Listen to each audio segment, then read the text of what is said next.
Hello বন্ধুরা, কুসুমের রান্নাঘরে সবাইকে স্বাগত। আজকে শেয়ার করছি একটা ডিম দিয়ে ক্যারামেল পুডিংয়ের রেসিপি। পুডিং বানানো কিন্তু খুবই সহজ, খুব অল্প সময়ের মধ্যে কিন্তু এই পুডিংটা বানিয়ে নেওয়া যায়। গরমের দিনে এই রকম পুডিং থাকলে কিন্তু খেতে কিন্তু দারুণ লাগে। তাহলে দেখে নেওয়া যাক আজকে আমার ভিডিওটি। পুডিং বানানোর জন্য সবার প্রথম আমি ক্যারামেল তৈরি করে নেব। এখানে দিয়ে দেব চিনি। আমি 3 চামচ চিনি দিয়ে দিয়েছি। গ্যাসের ফ্লেমটা কিন্তু আমি হাইতে রেখেছি। হাইতে রেখে আমি এটাকে অনবরত নাড়তে থাকবো। এখানে কিন্তু কোনো রকম আমি জলের ইউজ করব না। দেখুন ধীরে ধীরে কিন্তু চিনিটা গলতে শুরু করেছে। আমার চিনিটা কিন্তু পুরোপুরি গলে গেছে। দেখুন কালারটাও অনেকটা চেঞ্জ হয়ে গেছে।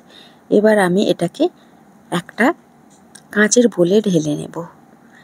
যে পাত্রে আমি পুডিংটা বসাবো সেই পাত্রই আমি ঢেলে নেব। গরম অবস্থায় এটাকে ঢেলে নিতে হবে, নাহলে ঠান্ডা হয়ে গেলে বসে যাবে। দেখুন এই রকম ভাবে আমি চারিদিকে লাগিয়ে নেব।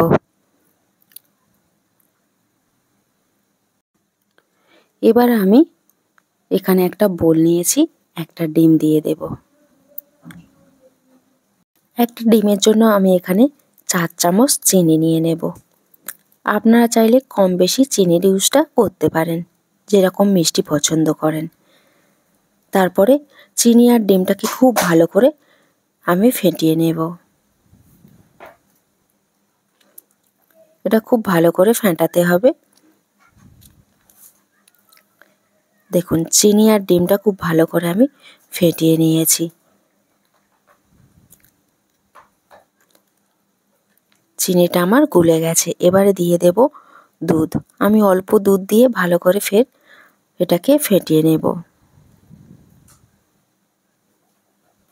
এখানে কিন্তু আমি 1 কাপ দুধ ইউজ করেছি। দুধটা আগে থেকে ভালো করে ঘন করে নিয়েছি।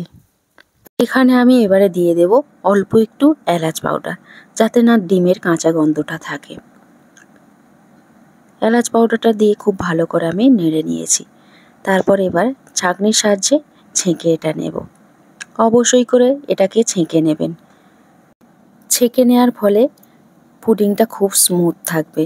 দেখুন তারপরে আমি একটা ফয়েল পেপার নিয়েছি, দিয়ে চারিদিকে এটাকে বন্ধ করে দেব। ফয়েল পেপার না থাকলে আপনারা ঢাকনা দিয়েও বন্ধ করতে পারেন। দেখুন এরকমভাবে আমি বন্ধ করে দিয়েছি। আমি আগে থেকে জল গরম করে নিয়েছি, একটা স্ট্যান্ডের উপরে বসিয়ে দেব, দিয়ে ঢাকনাটা বন্ধ করে দেব। আমি ছিদ্রটাকে বন্ধ করে দেব। তারপরে 30 থেকে 35 মিনিট এটাকে হতে দেব।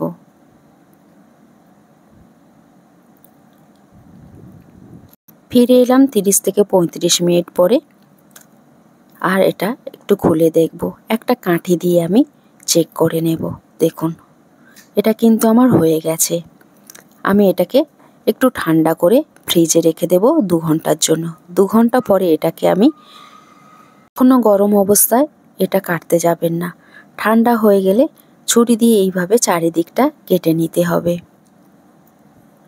দেখুন এইভাবে কিন্তু আমি কেটে নিয়েছি। তারপরে একটা প্লেট দিয়ে এটাকে উল্টে নেব। দেখুন এই রকমভাবে আপনারাও বাড়িতে বানিয়ে নিতে পারেন খুব কম সময়ের মধ্যে।